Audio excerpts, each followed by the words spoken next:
Hello students, जेना to all. Dear students, इस video में मैं आप सभी के लिए क्लास 9 एक्सरसाइज 7.4 के लिए ट्रायंगल पढ़ रहे हैं। ट्रायंगल में एक्सरसाइज 7.4 के हम लोगों ने 1, 2, 3 क्वेश्चंस कंप्लीट कर लिए थे। इस वीडियो में हम लोग क्वेश्चन नंबर 4, 5 एंड 6 कंप्लीट करने वाले हैं। स्टूडेंट्स जिन्होंने नहीं देखा है, इसके जस्ट पहले की वीडियो में मैंने इसके 3 क्वेश्चंस आपको प्रोवाइड कर दिए, आप वहां से देखते हैं। चलिए इसमें हम क्वेश्चन नंबर 4 से स्टार्ट करते हैं। तो डियर स्टूडेंट्स, क्वेश्चन नंबर 4 क्या है? क्वेश्चन नंबर 4 है आपका कि AB and CD are respectively the smallest and longest side. यानी AB एंड CD ये क्या है? ये स्मॉलेस्ट एंड लॉन्गेस्ट साइड है। मतलब AB सबसे छोटा साइड एंड CD जो है वो सबसे बड़ा साइड किसका? इस क्वाड्रिलेटरल ABCD में। ओके, सो दैट यानी कि आपको प्रूफ क्या करना है? Angle A is greater than angle C। मतलब ये वाला जो एंगल है ये C एंगल से बड़ा है और एंगल B जो है ये D से बड़ा है। ये हमें प्रूफ करना है। क्वेश्चन सभी के समझ में आ गया होगा। तो स्टूडेंट सबसे पहले जो पूरी प्रक्रिया होती है कि आप गिवन लिख दीजिए क्या क्या दिया हुआ है। तो आपको दिया हुआ है AB and CD smallest and longest इसका क्वाड्रिलेटरल ABCD। उसके बाद टू प्रूफ क्या करना है कि angle A is greater than angle C से and angle B is greater than angle B is greater than angle D से। ये आपको प्रूफ करना है। चलिए हम काम करते हैं, एक स्टेप इसमें और लेते हैं कंस्ट्रक्शन का। एक स्टेप इसमें कंस्ट्रक्शन का। कंस्ट्रक्शन में लिखेंगे join A to C। Join A to C। A को हमने C से ज्वाइन कर दिया। Okay, and join B to D ये करेंगे जब दूसरे स्टेप में चलेंगे तब। तो हमने लिख दिया join A to C and B to D। ये भी कर लीजिएगा B टू D। इसको जब नेक्स्ट स्टेप में लगाइएगा तो B टू D कर लीजिएगा। फिर क्या है, अब हम प्रूफ वाले पार्ट को करते हैं। स्टूडेंट्स करना क्या है? बहुत ही आसान है। बात करेंगे हम ट्राइंगल ABC में। ध्यान दीजिएगा, इन ट्राइंगल ABC ट्राइंगल में स्टूडेंट्स आप क्या देख रहे हैं? इसमें कहा गया है कि AB and CD smallest and longest, यानी AB सबसे छोटा, CD सबसे बड़ा। तो अगर हम इस सारे ट्राइंगल में बात करें डियर स्टूडेंट्स तो क्या हो जाएगा? BC इज, वन सेकेंड, इस वाले ट्राइंगल में BC is greater than AB। BC जो है वो क्या हो जाएगा? AB से बड़ा हो जाएगा। क्यों? क्योंकि बताया गया since AB is the smallest side of quadrilateral ABCD quadrilateral का सबसे छोटा साइड है। इस वजह से AB क्या हो जाएगा? इस BC से छोटा हो जाएगा। क्यों? क्योंकि AB सबसे छोटा साइड है। तो सबसे छोटा यानी इससे भी छोटा होगा, सभी से छोटा होगा। तो BC बड़ा हो जाएगा किससे? AB में। हम जब केवल इस ट्रायंगल में बात करें तब की बात कर रहे हैं। ये बात समझ में आई? तो डियर स्टूडेंट जब BC क्या है, BC जो बड़ा है तो BC के अपोजिट कौन सा एंगल है? ये एंगल है कि नहीं इस ट्रायंगल में? ओके, तो जब BC साइड बड़ा है तो इसके अपोजिट एंगल बड़ा हो जाएगा। यानी BAC इज ग्रेटर देन किससे? एंगल, किस एंगल से? ये छोटा है, इसके अपोजिट एंगल ये है इस एंगल से। तो ये क्या हो जाएगा? Angle BCA। ओके, रीजन दे दीजिए। Opposite angle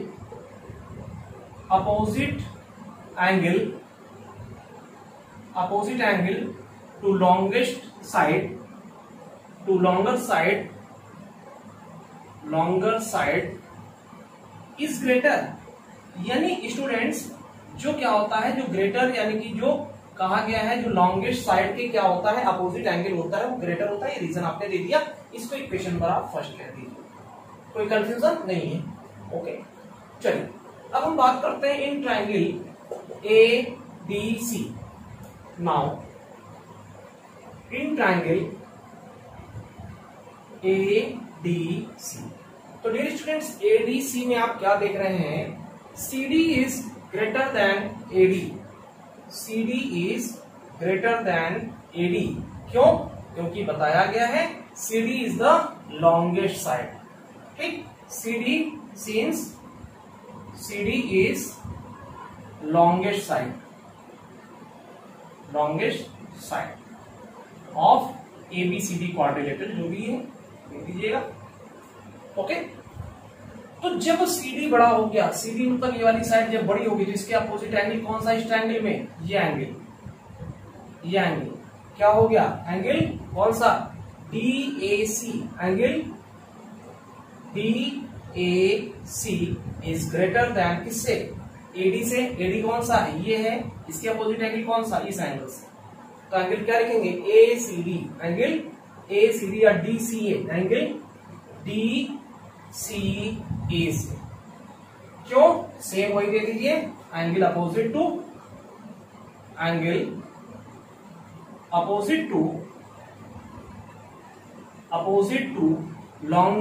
longer side is greater, reason दे दीजिएगा। Okay, longer side is greater. तो जब ये एंगल बड़ा हो गया, इसको इक्वेशन नंबर में 2 कह दिया। ओके स्टूडेंट्स, अब हम कहेंगे from equation first and second,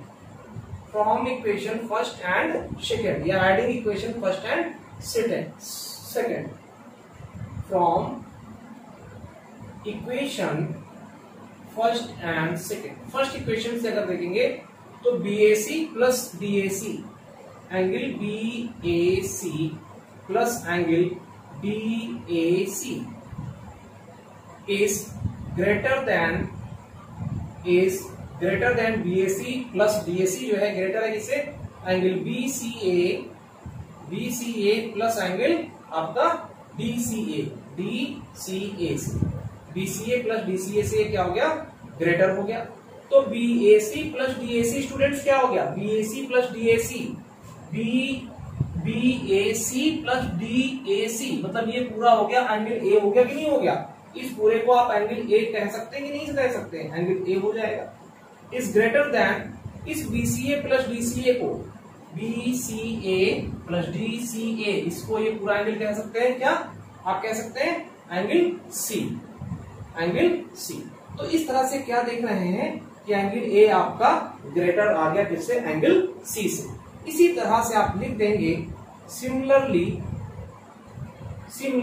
इसी तरह से हो जाएगा students, angle B is greater than angle D। कब, जब आप अब इस वाले को ना खींच करके आप जब BD को मिलाएंगे, फिर अब इस ट्रायंगल में काम करेंगे तो सेम आपको यही मिल जाएगा, B जो है ग्रेटर देन D मिल जाएगा इसी तरह से। हेंस प्रूफ, इस तरह से ये आपका सॉल्व हो जाता है। सभी के समझ में आया, क्लियर, कोई कंफ्यूजन तो नहीं स्टूडेंट्स। चलिए नेक्स्ट क्वेश्चन की ओर चलते हैं। क्वेश्चन नंबर 5 क्या है इसका, तो स्टूडेंट्स क्वेश्चन नंबर 5 आपका इस प्रकार से है कि in figure PR is greater than PQ। जो फिगर आपका दिया गया है इसमें बताया गया जो PR है वो क्या है, PQ से बड़ा है, ये आपका फिगर बता रहा है। और ये कह रहा है कि PS जो है वो क्या कर रहा है, एंगल QPR को बाइसेक्ट कर रहा है। यानी ये जो PS है ये क्या कर रहा है, इस एंगल QPR को, इस पूरे एंगल को बाइसेक्ट कर रहा है। बाइसेक्ट का मतलब इक्वल पार्ट में डिवाइड कर रहा है। ओके, और PS, इसको एंगल QPR। फिर हमें प्रूफ क्या करना है, प्रूफ करना है कि एंगल PSR मतलब ये एंगल क्या है, PSQ से, मतलब इस एंगल से बड़ा है। कौन बड़ा है, ये बड़ा है, इससे इससे मतलब बड़ा ये छोटा। ओके, ये हमको प्रूफ करना है। चलिए काम करते हैं स्टूडेंट्स। तो गिवन वाले पार्ट में आप लिख दीजिएगा, ये वाली लाइन को लिख दीजिएगा गिवन में, और इस वाली लाइन को आप लिख दीजिएगा टू प्रूफ। ठीक, हम बात करते हैं प्रूफ। इन ट्रायंगल इसमें PQR। तो स्टूडेंट्स PQR ट्रायंगल में आप क्या देख रहे हैं, PQR ट्रायंगल में आपको दिया गया है PR is greater than PQ। PR क्या है, PQ से बड़ा है, आपको दिया हुआ है। आप रीजन में लिख दीजिए गिवन, क्योंकि ये दिया है। तो जब ये दिया है तो इस वजह से क्या हो जाएगा, हेंस इसलिए आपका हो जाएगा एंगल, क्योंकि ये वाली साइड बड़ी है ना, तो इसके अपोजिट ये एंगल बड़ा हो जाएगा कि नहीं हो जाएगा। तो angle PQR is greater than angle PRS। ये छोटी साइड है, इसके अपोजिट एंगल ये छोटी हो जाएगी, एंगल PRS। यहां पे लिख दीजिए angle since angle opposite to longer side is greater, यानी जो लॉन्गर साइड के अपोजिट एंगल होती है वो क्या होती है, वो ग्रेटर होती है। इस वजह से पी क्यू आर क्या हो जाएगा, पी आर एस से बड़ा हो जाएगा। यहां तक समझ में आ गया। इसको इक्वेशन नंबर फर्स्ट कहते हैं। ओके, चलिए अब बात करते हैं और क्या दिया गया है। सिंस दिया गया है कि P S bisect P Q R, Q P R, P S क्या कर रहा है, क्यू पी आर को बाइसेक्ट कर रहा है। सिंस पी एस बाइसेक्ट इसको एंगल क्यू पी आर को बाइसेक्ट कर रहा है, तो क्या हो जाएगा, angle Q P S is equals to angle P R S. इसको इक्वेशन नंबर सेकंड कहते हैं। क्यों? क्योंकि पी एस बाइसेक्ट कर रहा है, इस वजह से ये एंगल जो है इस एंगल इतने के बराबर हो जाएगा। ये आपको यहाँ पे लिख दिया। ठीक, चलिए अब हम बात करेंगे in triangle P Q S. Now in triangle P Q S triangle में आप क्या देख रहे हैं, angle P Q S plus angle P S Q plus angle P S Q plus angle Q P S plus angle Q P S equals to 180 degree. क्यों? क्योंकि angle sum property होती है किसी ट्राइंगल की कि उसके तीनों angle का सम क्या होता है, 180 डिग्री होता है। तो लिख दीजिए एंगल सम प्रॉपर्टी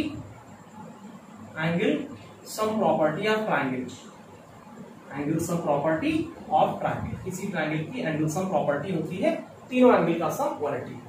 इसको हमने इक्वेशन नंबर थर्ड कह दिया। ओके, ऐसे ही and in triangle P R S में ले लेते हैं। यहां पर क्या हो जाएगा आपका P R S angle P R S plus angle आपका R S P plus angle R S P plus angle R P S plus angle R P S equals to 180 degree. क्यों? Angle sum property of triangle, किसी triangle के तीनों कोणों का योग जो है वो क्या होता है, 180 होता है। इस वजह से ऐसा हो जाएगा। इसको इक्वेशन नंबर 4 कह दिया। यहां तक कोई कंफ्यूजन तो नहीं है किसी को? बिल्कुल, आप देखते चलिएगा, जहां पर भी प्रॉब्लम हो आप कमेंट करके बताइएगा यहां पर प्रॉब्लम आ रही है।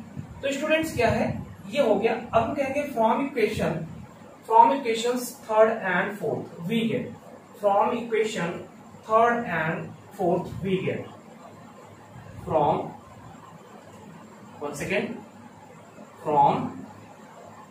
Equation third and fourth we get.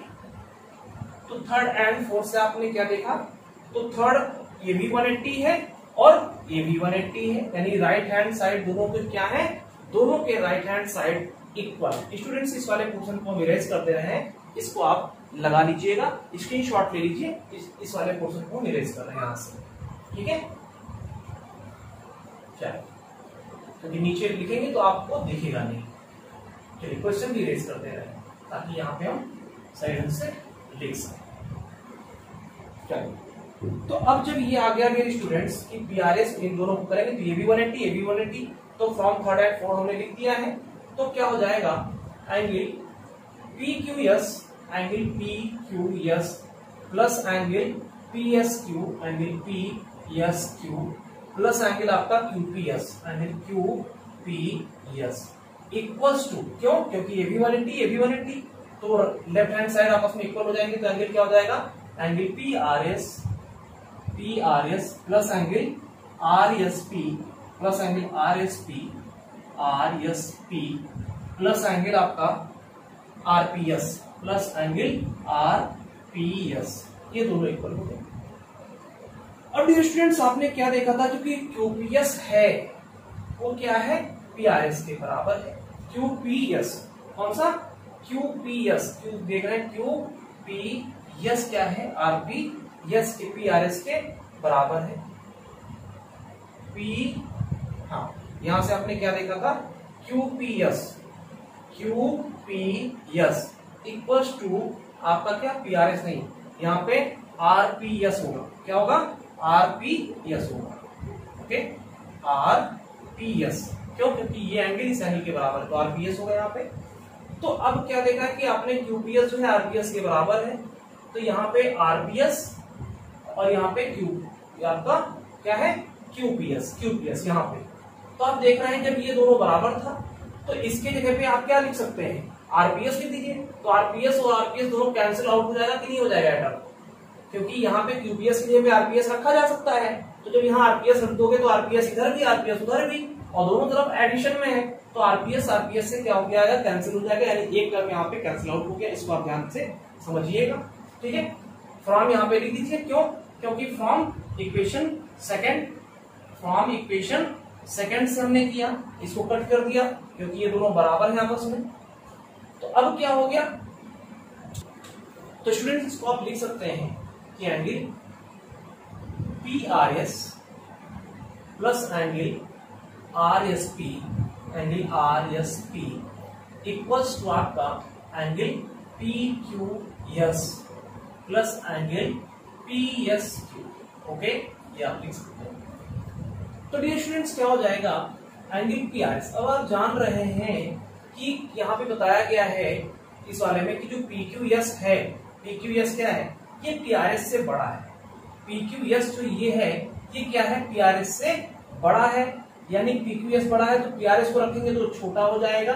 तो क्या हो जाएगा, angle PRS plus angle RSP।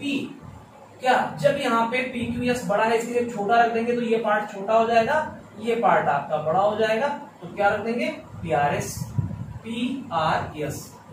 Plus angle क्या, PSQ। ओके, अब PRS इस साइड में भी, PRS इस साइड में भी कैंसिल आउट हो गया। तो क्या हो गया, hence angle RSP is greater than angle PSQ। यही तो आपको प्रूफ करना था ना कि जो ये एंगल है RSP जो है ये क्या है, PSQ से बड़ा है, ये बड़ा है, ये प्रूफ करना था। तो इस तरह से ये प्रूफ हो जाता है। आई होप कि समझ में आ गया होगा। ओके, सभी के समझ में आ गया। हमने कहा कि इन दोनों इक्वेशंस को हमने इक्वेट किया, फिर ये वाला पार्ट कैंसिल किया। क्यों, क्योंकि इक्वेशन नंबर सेकंड कहता है, इक्वेशन सेकंड से कैंसिल कर दिया, लिख दिया यहाँ पे। फिर क्या है, इस वाले पार्ट को हमने इस साइड लिखा और इस पार्ट को हमने इस साइड में अरेंज किया। तो इधर क्या है, अब जब PQS था और PQS को हमने कहा कि PQS क्या है, PRS से बड़ा है, तो PRS को रखेंगे तो ये वाला पार्ट छोटा हो जाएगा। PQS बड़ा था तब तो बराबर था दोनों, लेकिन अब PQS ने PRS रख दिया तो यानी ये पार्ट छोटा हो गया, ये ग्रेटर में हो गया। अब PRS बहुत साइड्स कैंसिल आउट हो गए, बचा क्या, RSP इज ग्रेटर देन किससे, PSQ से। यही प्रूव करना था, हेंस प्रूव्ड आप अब लिख देंगे। ओके, सभी के समझ में आ गया। चलिए इसका स्क्रीनशॉट ले लीजिए, प्रैक्टिस करिएगा, हो पाएगा। नेक्स्ट क्वेश्चन देखते हैं स्टूडेंट्स, जो क्वेश्चन नंबर इसका 6 है। 6 क्या कह रहा है, तो स्टूडेंट्स क्वेश्चन नंबर 6 आपका क्या है कि so that of all line segment drawn from a given point not on it, जो इस पर नहीं है, यानी P पॉइंट की बात हो रही है कि जो क्या है इस लाइन L पर नहीं है। द परपेंडिकुलर, वहां से एक लाइन परपेंडिकुलर ड्रा की जा रही है इस लाइन पे, L पे, लाइन सेगमेंट पे, और ये बताना है कि जो परपेंडिकुलर वाली लाइन जो ड्रा की जा रही है इस आउटर पॉइंट से, वो क्या है, शार्टेस्ट है। इस ट्रायंगल का ये शार्टेस्ट है, ये आपको बताना है। यानी दो लाइन ड्रा की गई, एक तो आपका ये और ये, तो बताना ये है कि ये वाली जो ड्रा की गई ये शार्टेस्ट लाइन है, ये आपको बताना है। शॉर्टेस्ट लाइन सेगमेंट ये आपको बताना है। ओके, तो गिवन लिख लीजिएगा एंड टू प्रूफ। प्रूफ में हम क्या करते हैं, लिखते हैं L is a line, L is a line, P is a point not on L, जो L पर नहीं है। P क्या कोई पॉइंट है जो L पर नहीं है। PM is perpendicular to L। PM क्या है, L पे परपेंडिकुलर है, L लाइन पे परपेंडिकुलर PM है, ठीक है। और क्या है, N is a point, n is a point other than क्या m के अलावा कोई दूसरा पॉइंट है, कि आप गिवन के पार्ट में लिख सकते हैं, गिवन में लिख सकते हैं। ठीक, प्रूफ में क्या लिखिएगा, यानी कि Pm इज शॉर्टेस्ट। ओके, चलिए प्रूफ वाले सेक्शन का काम हम स्टार्ट करते हैं। तो स्टूडेंट्स आप क्या देख रहे हैं, in triangle PMN, in triangle PMN में क्या देख रहे हैं, angle m equals to 90 degree. क्यों, since PM is perpendicular to किसका, L के परपेंडिकुलर है, इस वजह से 90 डिग्री हो जाएगा। देन तो जब यह 90 हो गया, then angle N will be acute angle. क्या हो जाएगा, एक्यूट एंगल हो जाएगा कि नहीं हो जाएगा, क्योंकि जब एक 90 हो गया तो ये दोनों एक्यूट एंगल होंगे कि नहीं होंगे। तो N की बात कर रहा हूं तो N एक्यूट एंगल हो गया कि नहीं हो गया। क्यों, since angle sum property, angle sum property triangle की क्या कहती है कि तीनों का सम 180 होता है। तो जब एक 90 हो गया यानी कि दोनों बचे हुए एक्यूट एंगल हो गए। तो जब n एक्यूट हो गया मतलब इस m से छोटा हो गया, सो इसलिए एंगल m क्या हो जाएगा, ग्रेटर हो जाएगा किससे, एंगल n से बड़ा हो जाएगा कि नहीं हो जाएगा। और जब एंगल m बड़ा हो गया, इसके मतलब ये वाली अपोजिट साइड, देन तो क्या हो गया, Pn इज ग्रेटर देन क्या हो जाएगा, Pm से। Pn क्या हो गया, Pm से बड़ा हो गया। It's means Pm is less than क्या, Pn, यानी कि Pm क्या है, Pn से छोटा है। तो जब Pn से छोटा है, therefore we can say that, अब हम कह सकते हैं कि जो यानी कि परपेंडिकुलर होगा, यानी कि जो Pm होगा, Pm इज शॉर्टेस्ट। Pm क्या है, शॉर्टेस्ट है। समझ में आ गया सभी को। ओके, इसका स्क्रीनशॉट ले लीजिए। आई होप ये पूरा वीडियो आपके अच्छे समझ में आया हुआ होगा। अगर अच्छे समझ में आया हो, ज्यादा से ज्यादा लाइक और शेयर जरूर करें, कमेंट करें। जिन्होंने चैनल को सब्सक्राइब नहीं किया सब्सक्राइब कर लें। मिलते हैं नेक्स्ट वीडियो में नेक्स्ट टॉपिक के साथ। अपना ख्याल रखिए students. Thanks for watching, take care.